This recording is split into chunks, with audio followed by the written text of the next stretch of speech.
Oke, selamat pagi, siang, sore, atau malam teman-teman semua. Di sini aku akan ngasih tutorial mengenai pemodelan etaps. Ya sebenarnya nanti di modul juga akan ada langkah-langkahnya ya harusnya. Cuma ya semoga dengan video ini ya bisa mempermudah kalian dalam pengerjaan tugas besar Rexstruct. Oke, jadi di sini aku akan membuat sebuah pemodelan struktur, misalnya adalah sebagai berikut. Oke, jadi misalnya di sini aku mau membuat struktur gedung, yang mana di sini jarak antar kolomnya beda-beda ya. Yang pertama itu 4, kemudian 6 meter dan juga 4 meter. Untuk yang arah Y-nya juga sama, 4 meter, 6 meter, 6 meter, dan 4 meter. Kemudian ini untuk deskripsi umum strukturnya. Kemudian di sini aku mau buat bangunan 8 lantai dengan tinggi kolom pertama itu 5 meter, dan untuk tinggi kolom lainnya itu adalah 3,5 meter. Oke, kemudian ini untuk beban lantainya, yang mana di sini aku fungsikan bangunannya sebagai bangunan hotel dengan nilai LL, SIDL, dan LR-nya itu diasumsikan adalah sebagai berikut. Oke, kemudian ini untuk spesifikasi beton dan juga baja tulangannya, dan juga untuk dimensinya sendiri, ini nanti kalian akan dapetin di preliminary struktur yang sudah kalian buat sebelumnya. Dimana misalnya ini aku dapatkan platnya itu adalah 250 mm untuk tebalnya. Ini untuk blok induknya itu yang 650 kali 500 mm, blok anaknya itu 400 kali 350 mm, dan juga untuk kolomnya 700 kali 700 mm. Dan ini adalah untuk faktor R, CD, dan juga omeganya yang nanti akan dapetin dari perhitungan parameter seismik. Nah, untuk R-nya di sini 8, CD-nya 3, dan omeganya 5,5. Oke, kita langsung masuk ke pemodelan etapsnya. Oke, jadi pertama-tama kita buat new model.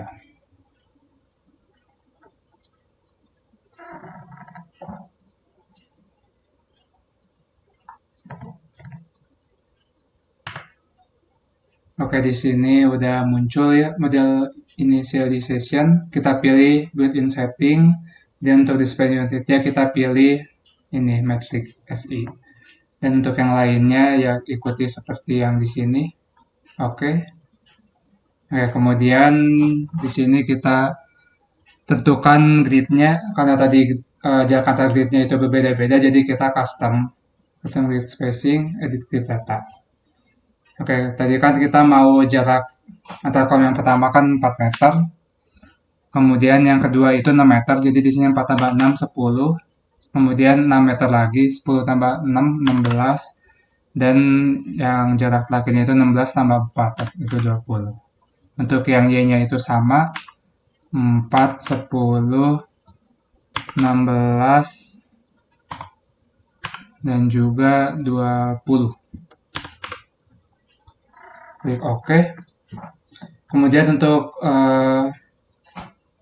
story dimensinya juga kita atur, edit story data. Karena tadi kita mau 8 lantai ya, dengan yang tinggi kolom pertama itu adalah 5 meter, kemudian dilanjutkan untuk yang kedua itu 3,5, 3,5, 3,5, dan karena kita mau ada 8 lantai, jadi kita tambah add story, keep existing story height, kemudian kita kan tadi mau 3,5, dan kita mau nambah 4 lagi ya, 4, kemudian klik OK.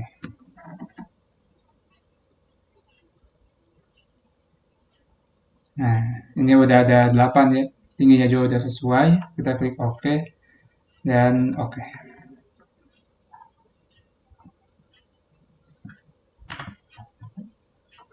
Oke, di sini udah muncul ya untuk gridnya. Ini untuk grid 2 dimensi dan ini untuk grid 3 dimensi. Kemudian kita definisikan material. Nah, di sini kita akan definisikan material beton dan juga baja kita. Kita pilih define, kemudian material properties.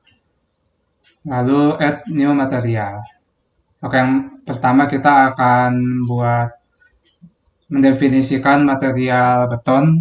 Kita pilih konkret, di sini standarnya kita pilih user, klik OK. Nah, kemudian kita masukkan properties-propertiesnya. Misalnya di sini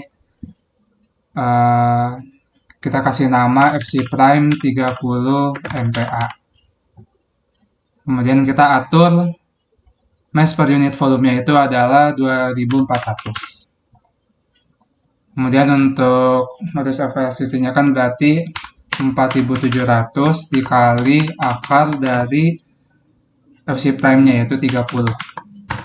Nilainya dapat segini. Untuk Poisson ratio-nya 0,2. Kemudian kita juga modify material properties design data. Kita klik ini.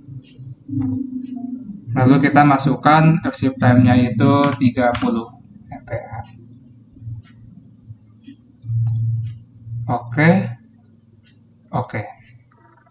Oke, kita juga selanjutnya akan definisikan material tulangan baja kita. Kita add new material, kemudian kita di sini pilih T-bar. Klik OK. Oke, kita di sini kasih nama misalnya FY 420 MPa. Di sini kita atur juga mass per unit volumenya yaitu 7850. Dan untuk modulus velocity-nya berarti 200.000 MPa ya. Kita coba ini modify juga, pilih ini.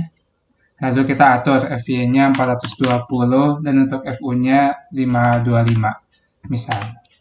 Dan untuk yang expected-nya ya kita samakan saja 420 dan juga 525. Kita klik OK. Klik OK. Klik OK lagi. Oke, selanjutnya kita akan mendefinisikan properti penampakan kita, yaitu kolom, balok induk, dan juga balok anak. Misalnya pertama kita akan mendefinisikan kolom terlebih dahulu. Berarti kita pilih define, section properties, kemudian frame section. Oke, di sini kita add new property. Nah, kita pilih rectangular section.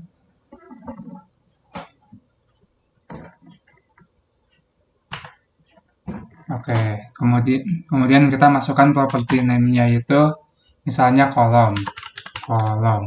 Dan materialnya kita pilih material beton yang sudah kita definisikan tadi, yaitu Fc prime 30 MPa. Kemudian kita atur untuk dimensinya. Misalnya di sini aku mau dimensinya itu ada 700 kali 700. Oke, kemudian kita atur di sininya properti modifier-nya. Dimana untuk kolom itu momen inersianya harus dikali 0,7 sesuai SRI. Klik OK. Klik OK lagi. Kemudian kita juga definisikan baloknya, yaitu balok induk dan juga balok anak. Kita add new property lagi. Kita pilih lagi rectangular section.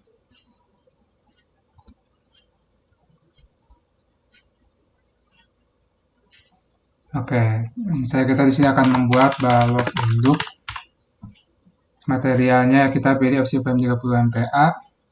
Kemudian untuk dimensinya di sini kita akan buat 650 kali 500. Dan untuk property modifier juga kita atur untuk momen of inersianya dikali 0,35. Sesuai SNI juga 0,35. Klik OK.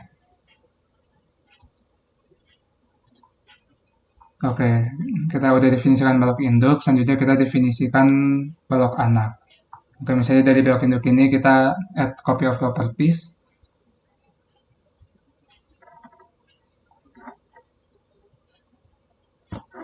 Oke, di sini property name-nya ya kita tulis balok anak. Materialnya ya kita pakai Fc prime 30 MPa. Kemudian untuk ukurannya, untuk balok anak sendiri aku mau 400 kali 350. Oke, berarti di sini 400 kali 350. Oke, kemudian untuk di sininya ya udah benar ya 0,35. Oke. Oke, jadi di sini kita udah mendefinisikan kolom, balok induk dan juga balok anak. Selanjutnya kita definisikan plat. Kita di sini klik OK dulu. Oke, di penamaan plat berarti kita pilih define, section properties, kemudian slab section.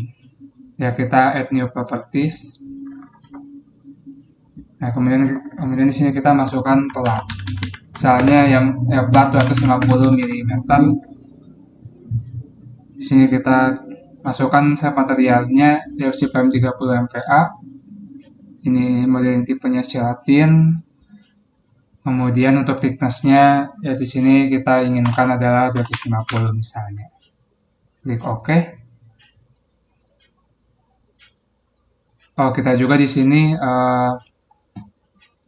atur juga modifiernya. Yaitu di sini kita harus atur 0,25. 0,25, 0,25, 0,25,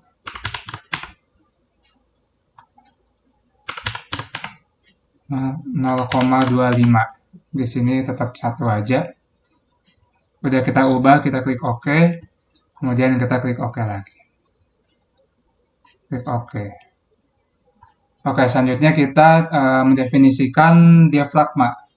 Kita pilih define, kemudian diagram, dan juga kita add new diafragma. Oke, misalnya di sini kita kasih nama ya diafragma misalnya. Kemudian ini rigid ya. Oke. Oke, selanjutnya kita akan definisikan fungsi respon spektra. Yaitu kita pilih define function respon spektrum. Oke, di sini untuk fungsi tipenya kita pakai ASCE 716 dan kemudian add new function. Oke, di sini kita masukkan data-datanya sesuai dengan respon spektra yang sudah kalian buat sebelumnya. Misalnya di sini aku udah buat respon spektranya adalah sebagai berikut, di mana untuk di sini aku udah dapat misalnya nilai SS, S1, SDS, SD1 dan lain sebagainya. Kemudian dari sini kita inputkan ke dalam etapsnya.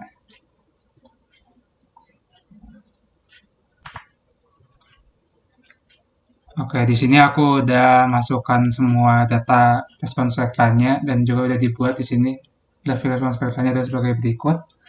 Kita klik OK.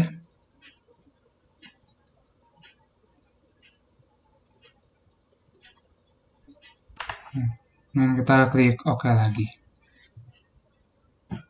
Oke, selanjutnya kita akan definisikan mesh source.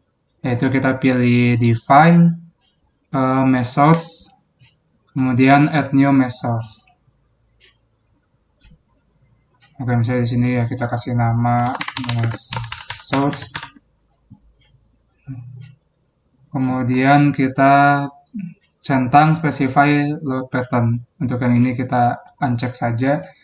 Kemudian kita masukkan untuk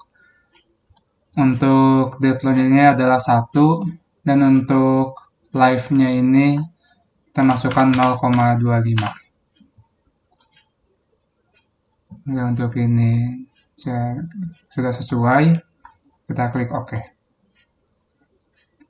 Ini kita klik OK lagi. Oke, selanjutnya kita akan lakukan mendefinisikan distribusi pembebanan. Dimana di sini kita pilih define, kemudian kita pilih load pattern. Oke, selanjutnya kita define untuk roof life, SIDL, dan juga untuk gaya gempanya. Oke, untuk dead load ya sudah sesuai, kemudian untuk live load sudah ada. Kemudian kita tambahkan, berarti yang belum itu adalah beban atap. Nah, di sini misalnya kita masukkan namanya LR, kita add new load. Selanjutnya ada SIDL juga. SIDL tipenya adalah support dead. Kita add new load. Kemudian kita juga masukkan beban gempanya. Yaitu di sini kita pilih seismic. Kemudian di sini kita pilih misalnya beban gempa arah X, EQX. Dan di sini kita pilih yaitu ASCE 716. Add new load dan juga untuk yang arah Y-nya. Add new load. Oke. Kemudian kita juga harus modify lateral load-nya untuk yang beban gempa X dan Y ini. Kita pilih modify lateral load. Oke, untuk yang arah X berarti ya cuma arah X saja. Kemudian untuk seismic coefficient ini kita masukkan sesuai data respon spektrum kita. Misalnya di sini untuk SS-nya adalah 0,879. Misalnya dari perhitungan respon spektranya. Kemudian untuk S1-nya adalah 0,394. Untuk long time ininya 20. Dan misalnya untuk start fast-nya adalah D. Kemudian ini kita masukkan faktor-faktornya. Faktor R-nya bisa 8, omega-nya 3, CD-nya 5,5, dan untuk I-nya misalnya adalah 1. Oke, ini udah, kita klik OK. Begitu juga dengan EQY-nya. Kita modify lateral root-nya juga. Berarti di sini arah Y. Kemudian ini ya kita masukkan sama seperti yang X, 0,879, 0,394, long periode 20, kemudian untuk set class-nya D, dan untuk faktornya adalah seperti demikian. Kita klik OK. Nah, kemudian kita klik OK lagi. Oke, selanjutnya kita akan lakukan pendefinisian load case. Jadi kita klik define, kemudian masuk ke load case. Nah, kemudian kita atur untuk yang EQX-nya ini kita modify. Oke, untuk load case tipenya kita masukkan dia itu respon spektrum. Kemudian kita add load type-nya. Ini acceleration U1, functionnya ya kita masukkan respon spektrum yang sudah tadi kita buat di etaps. Di sini namanya adalah function 1. Dan skala vektornya kita masukkan adalah G dikali I dibagi R. Di mana G-nya itu adalah 9810 dikali misalnya I-nya itu adalah 1 dan untuk R-nya adalah 8.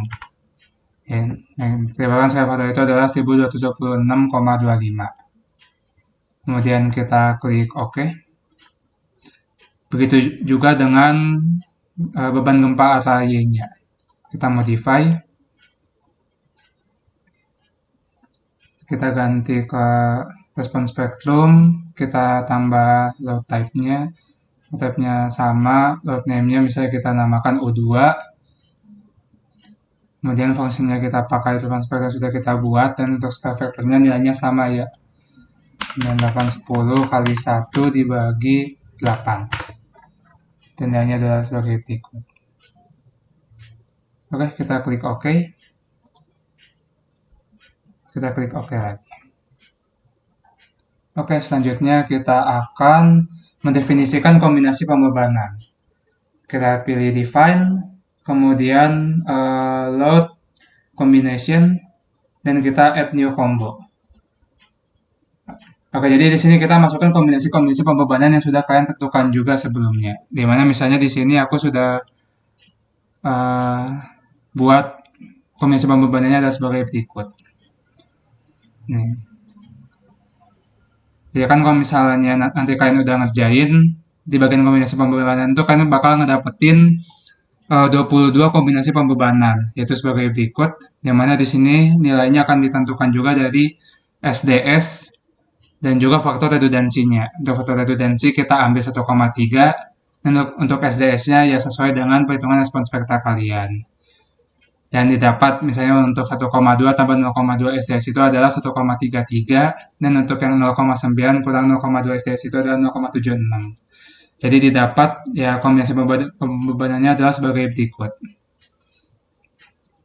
Nah, untuk semuanya ini kita masukkan ke dalam etaps kita. Misalnya untuk yang 1,4 DL. Berarti misalnya di sini kita kasih nama 1,4 TL. Nah kan berarti kan DL sendiri kan adalah date ditambah sama SIDL juga. Jadi di sini kita tambahkan SIDL. Kemudian ini skala faktornya. Faktornya berarti kita atur 1,4. 1,4. Kita klik OK. Kemudian ya lakukan juga hal yang sama untuk semua kombinasi pembebanan. Oke, di sini aku udah definisiin semua kombinasi pembebanannya. Kemudian kita klik OK. Oke, selanjutnya kita akan menggambar bentuk induk dan kolom kita.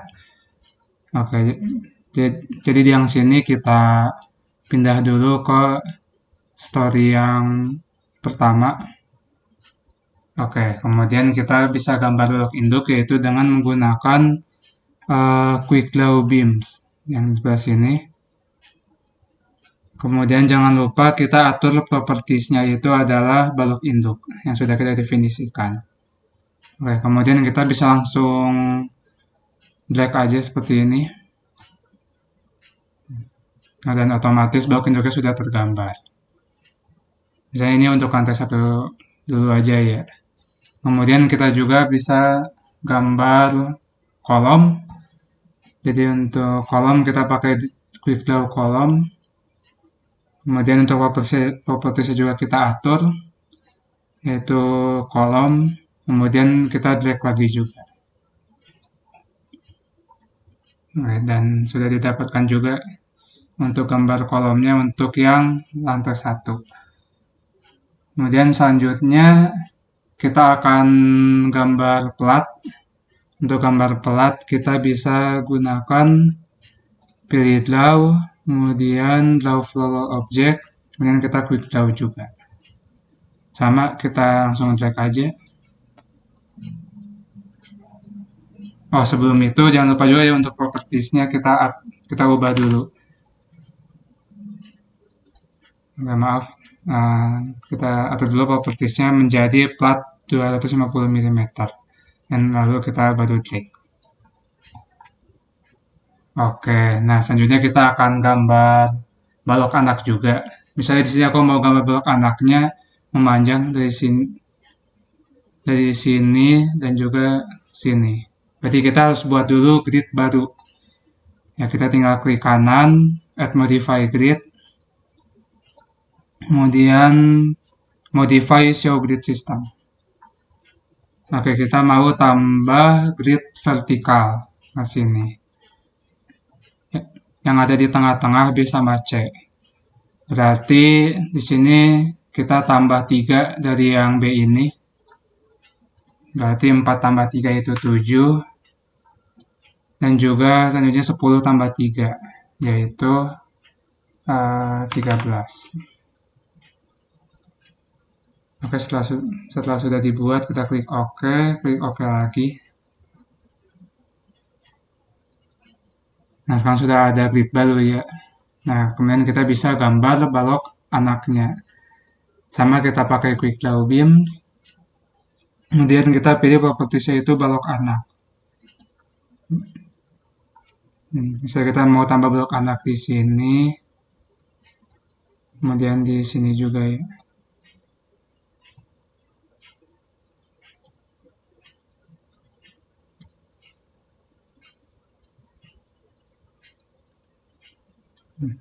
Oke. Untuk penampalan balok anaknya sebenarnya bebas ya gimana kalian. Misalnya di sini aku mau baca di sini gitu. Oke, di sini aku udah buat ya berarti. Udah buat balok anak di sini dan juga di sini. Nah, kemudian kita copy ke story yang di atasnya. Caranya adalah kita select semuanya. Oke, ini udah ke select semuanya ya. Kemudian kita pilih edit, lalu replicate. Kemudian kita pilih story dan kita mau replicate ke story 2 sampai 8. Kita drag dari 2 sampai 8, kemudian kita apply.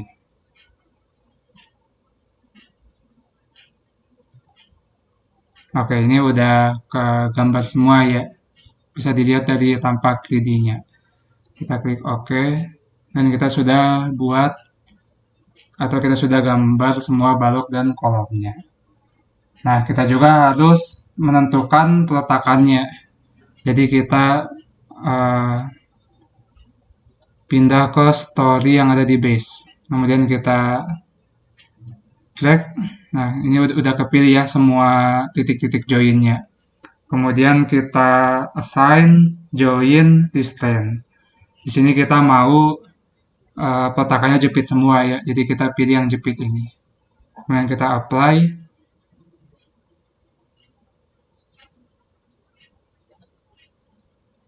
Oke, udah keubah ya. Kemudian kita klik OK.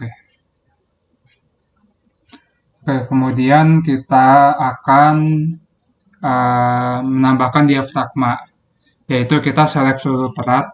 Jadi kita klik select, properties, slab section. Kemudian kita pilih, karena di nama slab kita 250 mm, kita select. Oke, ini udah ke select semua ya. Kita klik X. Kemudian kita pilih assign, shell, kemudian diafragma. Lalu kita assign diafragma ini. Apply.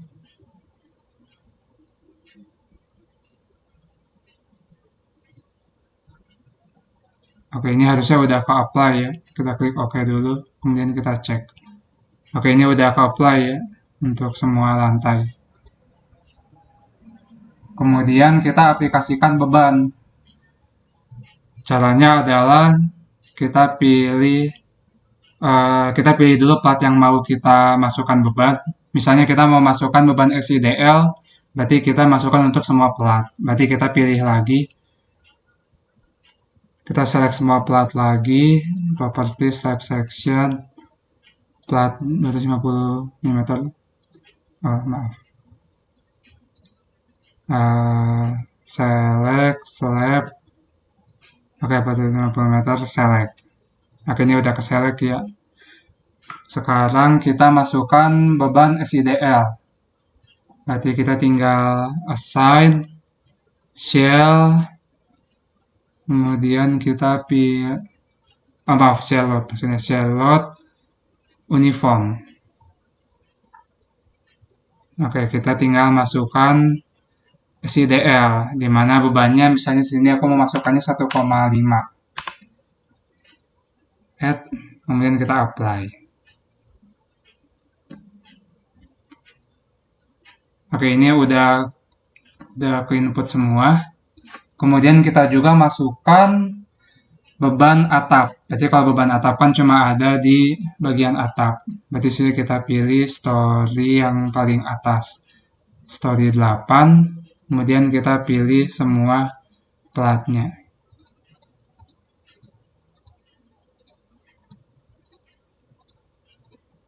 Oke, udah kepilih semua. Kemudian sama ya, assign lagi, assign share load uniform. Sekarang kita masukkan beban LR. Di mana beban RR ini itu adalah 0,96. 0,96, add, apply. Oke, ini udah ke apply juga.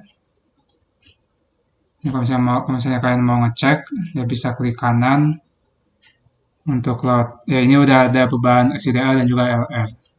Kemudian kita masukkan live load-nya.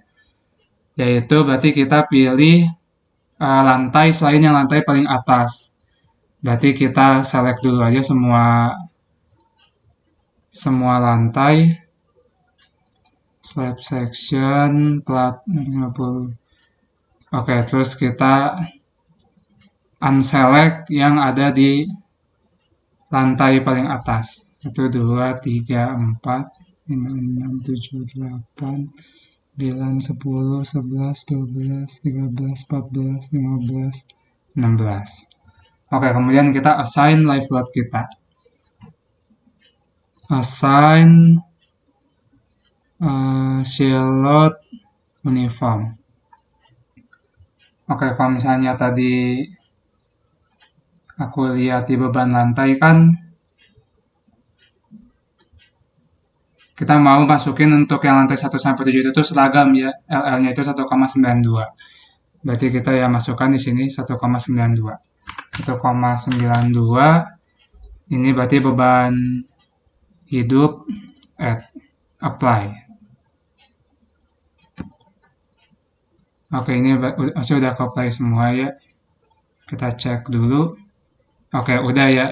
Untuk misalnya ini untuk yang lantai 7.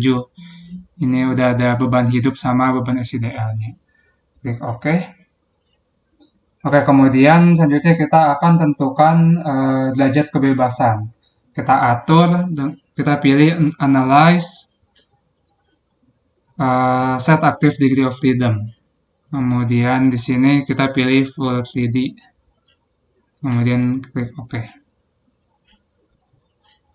Kemudian kita lakukan penentuan kriteria desain, yaitu kita pilih desain, concrete frame design, lalu view or device preference. Oke, karena kita ini sistem strukturnya itu adalah SRPMK, berarti kita masukkan data-data SRPMK. Misalnya untuk omeganya ya kita masukkan 3, untuk row-nya 1,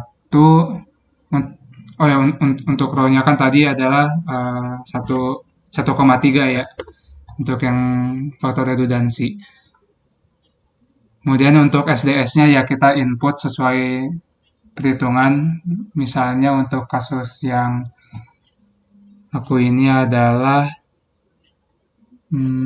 SDS-nya 0,673. 0,673.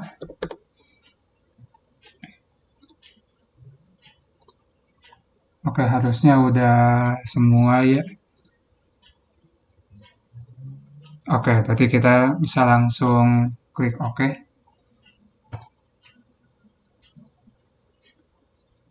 Kemudian kita masukkan kombinasi pembebanannya ke dalam struktur. Yaitu kita klik Design, Concrete Frame Design, kemudian kita select Design Combination. Oke, di sini kita pindahkan semuanya ke kanan. Kita drag, pindahkan ke kanan.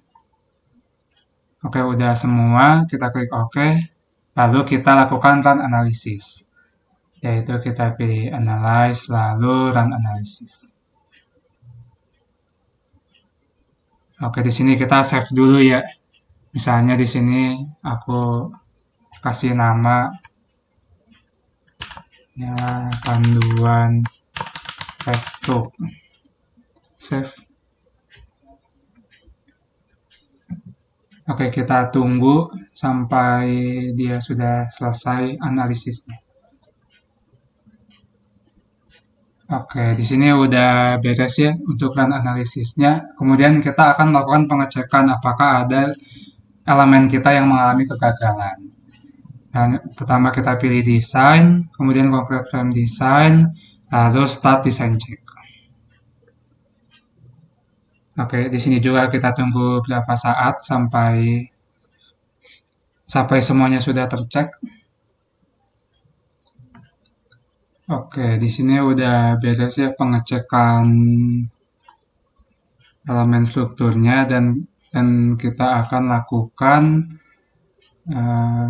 pengecekan apakah ada yang gagal dari elemennya. Di sini kita pilih design, concrete frame, dan kemudian kita verify all member paths. Dan di sini munculnya ya semua frame ya lolos lah dari design check ini. Nah, kalau misalnya ada yang gagal, pasti di sini bakal ada tulisan ya ada yang gagal gitu. Dan kalau misalnya ada yang gagal, berarti kalian harus lakukan pemodelan ulang, misalnya kayak ya mengubah dimensi dari elemen kalian atau mungkin mengubah konfigurasi dan lain sebagainya. Ya biasanya sih diperbesar si dimensinya. Misalnya kalau yang gagalnya di balok ya baloknya diperbesar. Kemudian ya kalau gagal di kolom boleh diperbesar dan lain sebagainya. Oke, sekian video tutorial yang dapat aku berikan. Ya semoga dari video ini dapat membantu kalian. Dan semangat juga dalam mengerjakan tugas besarnya nanti. Terima kasih.